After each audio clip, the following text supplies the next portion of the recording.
Hello everyone and welcome back to a brand new video where today we return with more iRacing. This time round, here to take on the all-new Porsche 963 GTP car. Yes, iRacing has obviously got the Acura and the Porsche. And this one, I'm certainly very, very excited to be jumping in with, of course. If you're new around here and you do enjoy the iRacing content, please do make sure to leave a like, get yourself a subscriber, getting very, very close to 10,000 subscribers. And today, we have gone to Spa-Francorchamps, of course. Somewhere that I don't think obviously the Porsche is raced with just yet, but hopefully we're going to see that in the very near future. And of course, just like we did in the Super Formula car, first of all, we're going to need a little bit of a sound test. I think I can get used to that very, very easily indeed. Of course, if you missed out on the video yesterday where we jumped in with the Super Formula car, I would definitely recommend going back and checking out. Very, very different experience to what I was expecting. It might surprise some of you as well. But yeah, today we jump in with what is probably known as hypercar royalty. Hasn't quite seen the results I'm sure they were hoping for throughout the course of 2023, but certainly has big shoes to fill, of course, following on from the 919 Evo, which I loved racing on the sim. Now we are here with the Evolution, the 963, of course, racing in the hypercar class at Le Mans. Obviously didn't really do the full season of WEC, but has been running through its paces over across the pond at the IMSA series, of course. He was raced at Sebring and a few other events, of course, over the course of 2023. And yeah, this one I must admit as well, you know, very, very excited to be jumping into. Obviously, the Super Formula car kind of came out of nowhere, so I really wanted to just jump in with that and obviously get my first impressions. But yeah, the Porsche, obviously, you know, we've kind of been expecting this, you know, iRacing and Porsche are very much in bed with each other, as we were always kind of expecting this thing to be brought over to the sim. But how it's going to fare relative to the Caddy, the BMW, and of course the Acura, which we're probably going to take out for a spin tomorrow, is a very, very different question. Of course, you know, these GTP cars haven't had much time to drive them yet in 2023. You know, really is something I'm looking forward to racing more with into 2024. Of course, planning on running with some of my teammates the Petit Le Mans in a couple of months' time, so definitely want to get following over on my Twitch channel as well for that. Should be good fun towards the end of the year, as you still definitely got to be careful of front brake locking. Of course, all these videos where we take out the new cars are being done with the default setups, so I'm not going to be worried about changing sort of the ERS or anything like that either. But of course, yeah, no ABS in these cars. You have got traction control though, I'm pretty certain. So, you know, you can kind of mash the throttle off of corner exit there. There you go. Definitely confirmation of that. So, you know, you really can throw these things around. And of course, you know, a lot of the GTPs and the LMP1 cars, obviously back in the day, you know, although they didn't have the ABS, you never really felt too much like you needed it until you went for a huge lockup somewhere and then really, really struggled. But yeah, looking forward to seeing this thing at Spa next year. To be honest, I'm actually very, very tempted to try and get myself out to Spa next year, either for the World Endurance or the 24, maybe even both, if I'm lucky enough, and of course can work around some other projects as well in that time. But yeah, the only problem I have, of course, coming back to Spa is I always try and brake at the Formula 1 points, which is not ideal.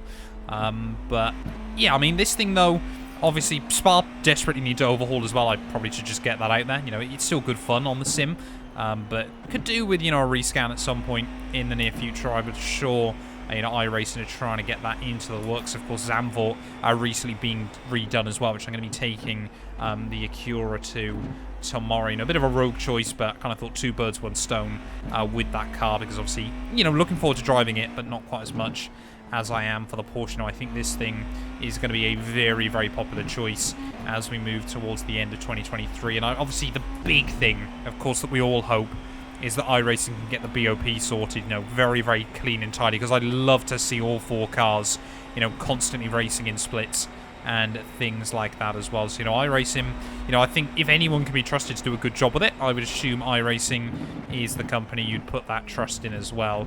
But yeah, hopefully, obviously, we can see some good stuff on that front. Of course, I think the only thing that obviously we're waiting for, obviously when it comes to the Ferrari, is obviously the official Le Mans game, obviously from Motorsport Games. I'd love to be hyped, but of course, with everything else that's come out of motorsport games so far, I am expecting it to be a dumpster fire. And, you know, unless I get a sort of promo copy or something like that, I probably won't be purchasing it, to be completely honest, you know, unless it really does deliver when no one was expecting it to. So, you know, the less said about that, the better, I think, at the moment. But yeah, how does the Porsche handle, though? To be honest, exactly how I'd expect it to. You know, the Super Formula car yesterday kind of surprised me with the way it drives. The Porsche, though, feels very much like a very quick, high-end Le Mans prototype.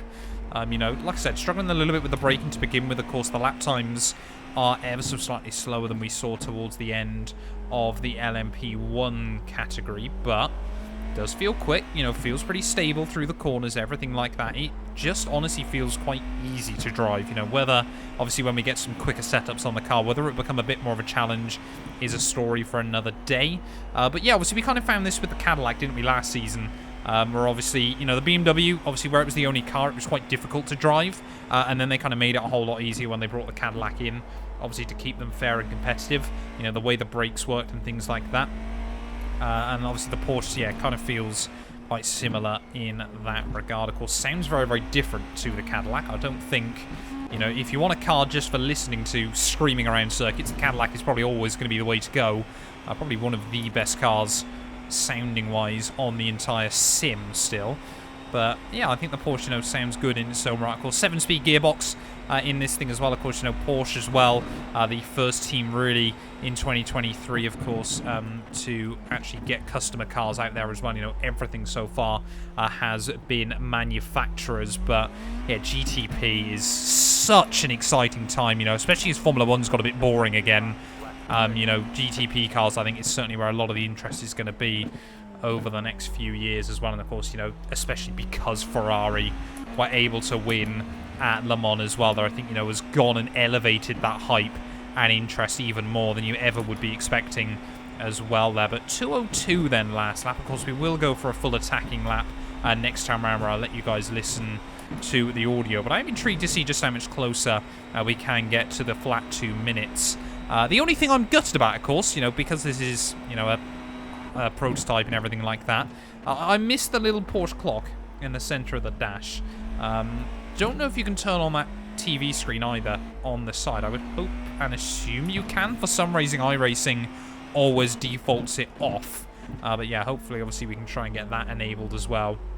Obviously, for when we're racing this car towards the end of the year. But yeah, I'll be honest, you know, GTP cars as well, a little bit easier to drive than their LMP1 counterparts, obviously, the former cars. Yeah, this thing, you know, definitely not as much of a struggle as a Super Formula car. Maybe I'm getting a little bit more used to iRacing as well once more, but it's not really that much of a challenge, to be completely honest. I'm still out braking myself on occasion, but you can see you can gather it up quite nicely and really kind of scoop it back into an apex as well, obviously, because you've got that downforce as well there. So yeah, pleasantly, you know, kind of, I wouldn't necessarily say surprised, because I didn't think this thing was going to be too stupid of a challenge, but it feels good fun nonetheless there. Obviously, what we'll do, we'll go for a full attacking lap when we make it out of the bus stop as well, just to sort of give you guys a little bit of a chance to listen in as well. But it kind of just is just a GTP car at the end of the day. You know, all of them so far, you know, with the exception of the BMW, which I need to re-drive again soon,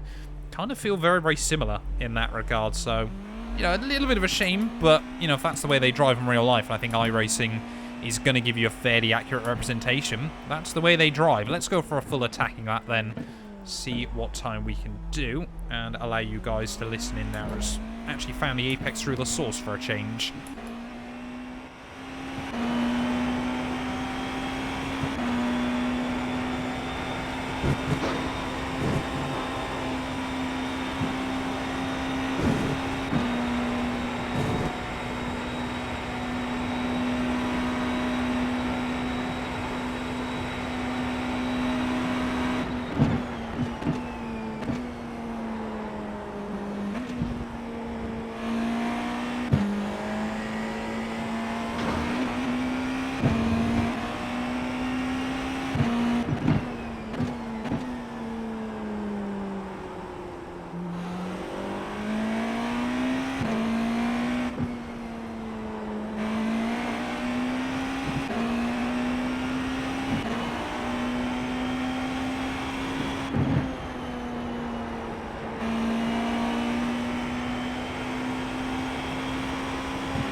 our way up towards Blanchimont, though, of course, very, very much, a lot of the corners that you would expect to be flat out in a Formula 1 car, completely flat as well, of course, in this thing. But, yeah, slightly down on my previous time, I think, just due to the nature of the battery recovery.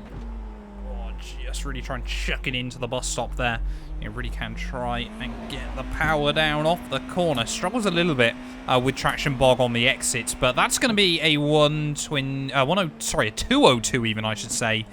708 there, so definitely think, quick drivers, and obviously with a proper setup as well, full battery deployment, everything like that, you're going to be easy down sub 2 minutes there. But there we go, the Porsche 963. Like I said, very, very easy car to drive. I'm looking forward, obviously, to doing some racing in it.